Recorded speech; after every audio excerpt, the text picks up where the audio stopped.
Ever worried that the government might be tracking your every move? Convinced Big Brother is lurking on the other side of that computer screen? With an ever-increasing reliance on technology, our expanded use of the internet, and the abundance of cheap and readily available cameras and smartphones, it actually isn't that hard for the government to keep tabs on you if they want to. License plate readers. Sure, there are police patrolling the roadways, but if you keep your head down and obey the laws, that should be good enough to stay under their radar, right? Well, not so much. Highways, toll booths, and bridges are actually heavily surveyed thanks to many cameras stationed on them. Many actually possess the ability to read your license plate and build up a record of where you've been and when you've been there. It literally is a case of you can run, but you can't hide. Phone calls. We've all seen the movies where government agents tap a phone line and listen in. For the most part, the actual probability of someone listening on the content of your call is quite slim. If they are, then you're probably a criminal or know some unsavory people. Nonetheless, since the early 1990s, governments like the US have been collecting vast quantities of phone call information. This means that Big Brother can and has collected details on who is calling who, when the calls are made, and how long they were made for. Public space cameras. We live in a world where there are more and more cameras watching us every day. From Chicago to London, England, it's like you can't be outside anymore without a camera somewhere capturing you. Whether walking down the sidewalk or sitting on the bus, chances are you are on camera accessible by the government officials. Even more alarming, many of these cameras now have audio, which means they can listen in as well. Personal computer. Personal computers aren't really that hard for amateur hackers to get into, let alone a world power. Spyware and other harmful programs can get into your system and allow someone at the NSA to read your emails, take a snapshot, use your camera and microphone, or even monitor your Skype interactions. To make things worse, there are even reports that software makers develop much of their work with a back door meant to allow government agencies easy access if required. Driving aids.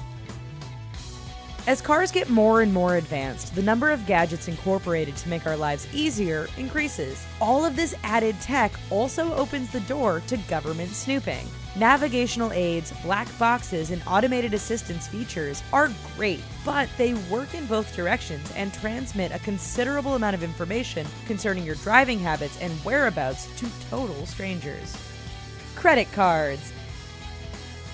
Every rental car you've paid for, hotel room you've booked, and tank of gas you purchased could potentially be watched in real time by some government agent if they were interested in your actions. While it sounds like a massive violation of your rights, it can and has been done by the feds by subpoenaing the credit card company and then issuing a non-disclosure order, which means those targeted never have a clue they're being watched. Instant messaging and social media. No, the government doesn't care that you liked that video of the cat going around on Facebook, nor do they take particular interest in all your selfies. What does make them take notice, however, is when you type certain sensitive words. A few years ago, the Department of Homeland Security came out and admitted that their analysts would take an interest if you and your messages contain words like terror, attacks, or security. Strangely enough, words like cloud and pork were also included. Internet use. When you go online, you can leave a footprint of where you've been for government analysts to pick up on.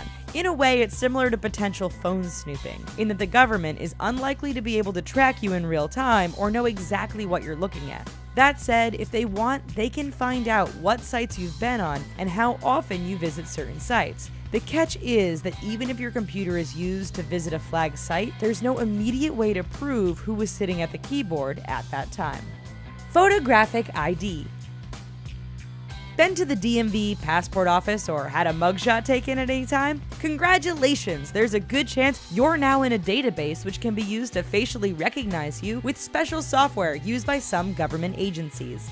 The FBI even proudly announced they were actively working towards having software which can pick people out in a crowd and bring up all their personal information. Smartphones. Unfortunately, when it comes to government spying, smartphones can be a problem because they have almost all the traits mentioned throughout this entire video. Email, social media, texting, and the phone all leave footprints or open doors for potential snooping. As proven by the Ukrainian government in its crackdown of protesters in 2014, cell phones can also be used to geo-track anyone, allowing the government to know exactly where you are at any given time. Disturbingly, even turning your phone off doesn't mean the GPS tracker is necessarily deactivated. Alright guys, that's our video. Well, while you sit there patiently and wait for Big Brother to swing by and pick you up, why don't you give these other videos a look-see? And while you're here, please don't forget to click like and subscribe. Thanks.